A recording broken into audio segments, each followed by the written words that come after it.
ar užrašydamas savo tikslus padėsiu savo juos pasiekti. Popieriuje, užrašydami savo norus ir svajones, stipriname ir patvirtiname slapčiausius troškimus. Būdami vaikai kreipdavomės į savo kartais net rakinamus dienoraščius, į savo asmeninius patarėjus, kurie nei kaltino, nei teisė. Suaugę siekėme dienoraščio tam, kad įamžintume savo dienų prasmę.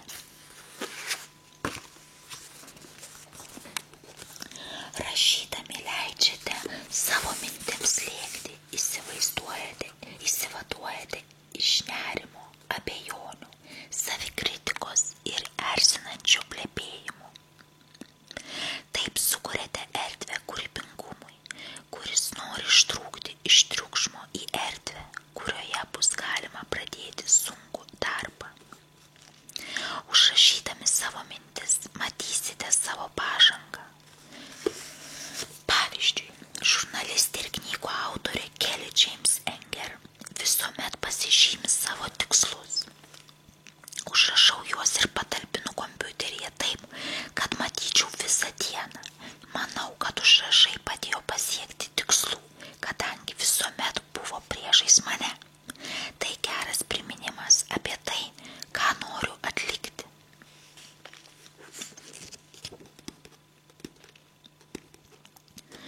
Užrašai gali padėti tapdami lyg jūsų minčių, idėjų ir jausmų kalendoriumi. Nebūtina užsirašinėti kiekvieną dieną, ar tikrai nereikia dažnai peržvelgti, kas buvo užrašyta. Kartais naudinga atsiversti užrašus ir peržvelgti į tai, kas jūsų sąmonei nedavė ramybės. Tai lyg 2 gyvenimų patirties peržvelgimas to, kuris buvo anksčiau ir to, kurį dabar apžvelgėte. O tarp jų įvyksta permainos. Daugelis iš mūsų gyvename žinodami, ką turime padaryti, nesvarbu, ar priminimus laikome kompiuteryje, ar jie užrašyti ir priklijuoti ant šaldytuvo post-it lapelyje. Bet ar dažnai užsirašome tai, ką svajojame nuveikti? Manasis būtinų atlikti darbų sąrašas atrodo taip.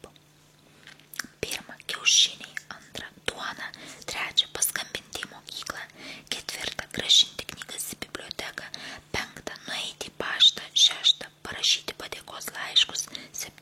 Nueiti į banką.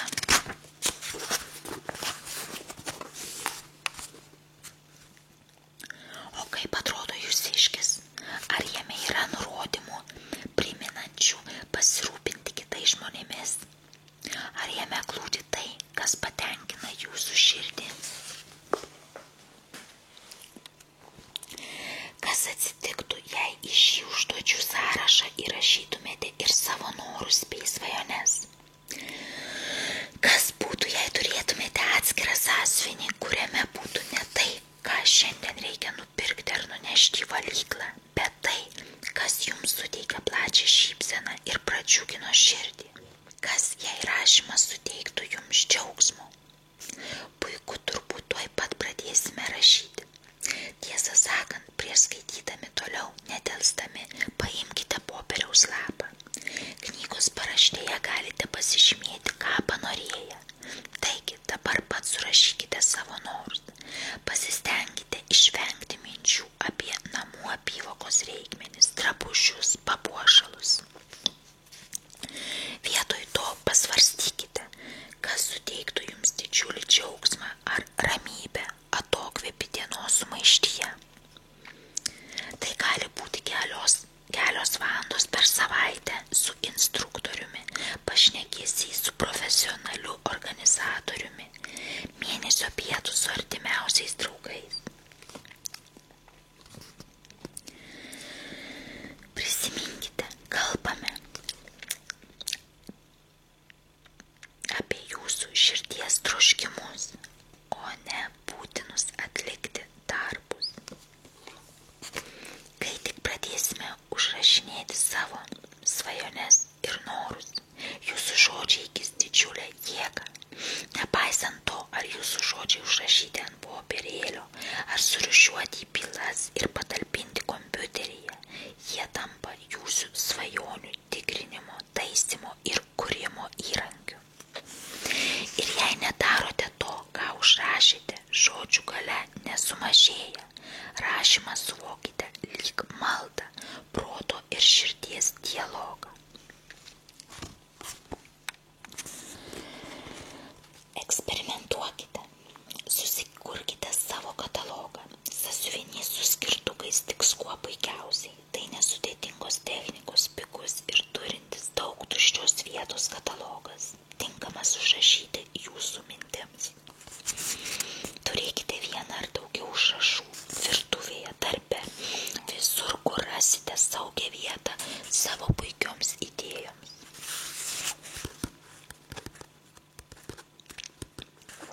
Pasiskolinau rašiklį iš muziejaus apsaugos ir užrašiau kelias mintis ant savo ėjimo bilieto. Manosios raidės buvo vos įskaitomos, bet tai, kad užsirašiau savo mintis, buvo daug geriau nei pastangos išlaikyti jas galvoje. Rašymas iš ryto per pietus ir prieš einant miegoti pagaliau taps kažkuo, ką galima laikyti pažanga. Dienoraštis. Jame užrašykite savo norus ir svajones ir tai, ką dėl jų nuveikėte. Nebrangus sąsiuvinys tiks jūsų užrašams, tačiau galbūt jūs norėsite kažko daugiau. Manojo dienoraščio puslapiai išmarginti ne tik mano pačios pastebėjimais, bet ir papuošti gražiomis citatomis, kurios mane įkvepia ir padeda. Savo dienoraštį galite įsivaizduoti tarsi asmeninę saugyklą, kurioje telpa jūsų mintis. Jeigu bijote, kad kas nors gali į ją patekti, tai aiškiai pasakykite kitiems, kad dienoraštis yra jūsų ir kad jūsų privatumą reikia gerbti. Pati kuriate taisyklės. Kiekvieną mėnesį galite peržvelgti savo užrašus. Svarbiausia pati idėja – pradėti užrašinėti savo mintis. Užsirašinėkite būsenų ataskaitas. Būsenų ataskaita yra geras pažangos rodiklis. Mėnesio pabaigoje skirkite kelias minutes tobulėjimo įvertinimui. Nebūtina rašyti ilgų sakinių, o tik faktus. Pavyzdžiui, ataskaita gali atrodyti taip. Tinklalapis beveik paruoštas, pakvietimų sąrašas sudarytas, biurą dar reikia sutvarkyti. Kitos knygos reziumė.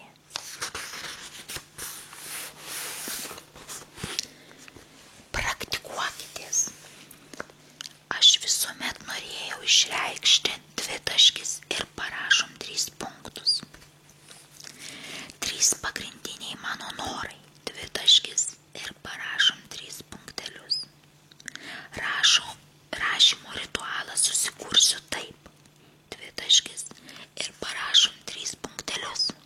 Patvirtinkite, norų ir svajonių užrašymas yra vienas iš būdų juos išsaugoti ir užtikrinti tolimesnį įgyvendinimą. Užrašydama savo norus ir svajones, aš ir parašot savo mintį.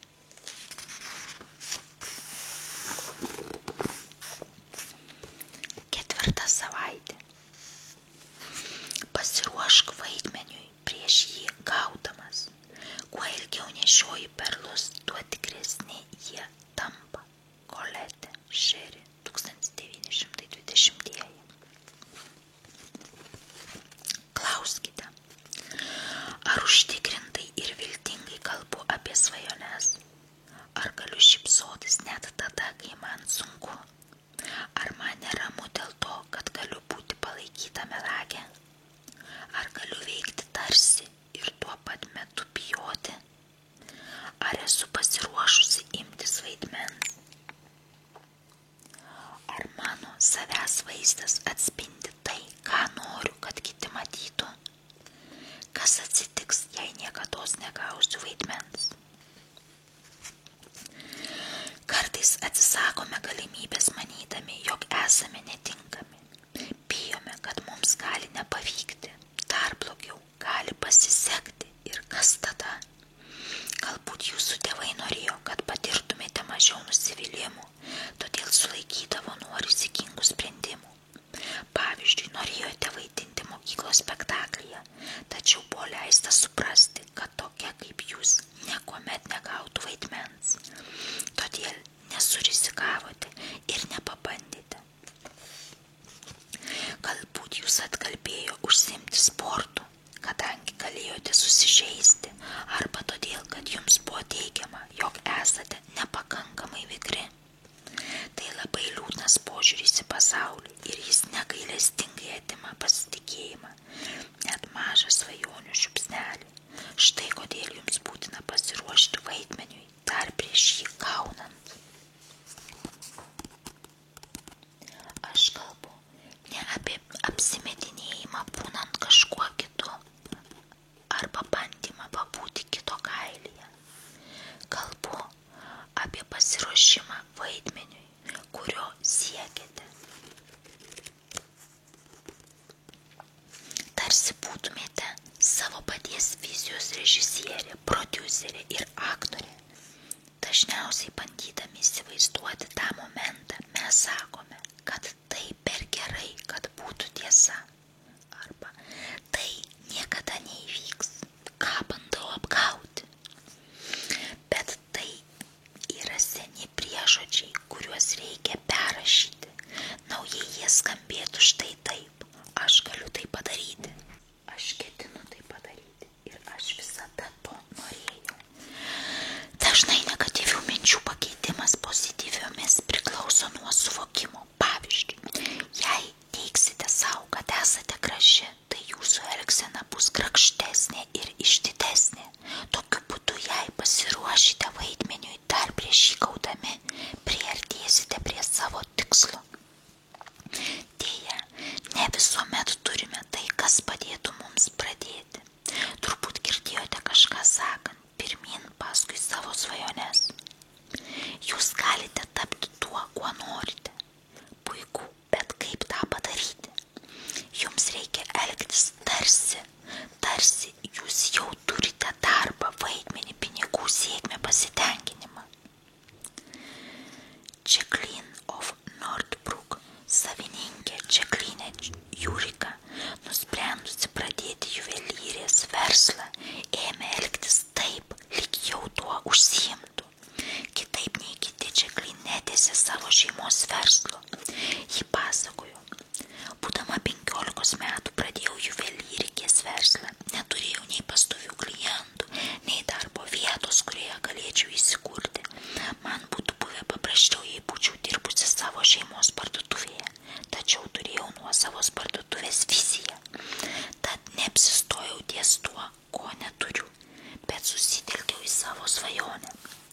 Pamažu įgijau klientų pasitikėjimą ir šiuo metu turiu 2 klestinčias juvelyrinės parduotuves. Per visus šiuos mano veiklos metus pačiu svarbiausiu laikiau stiprius tarpusavio santykius su klientais. Panašiai kaip Jacqueline, kuo labiau pasiruošite vaidmeniui, tuo geriau jį atliksite.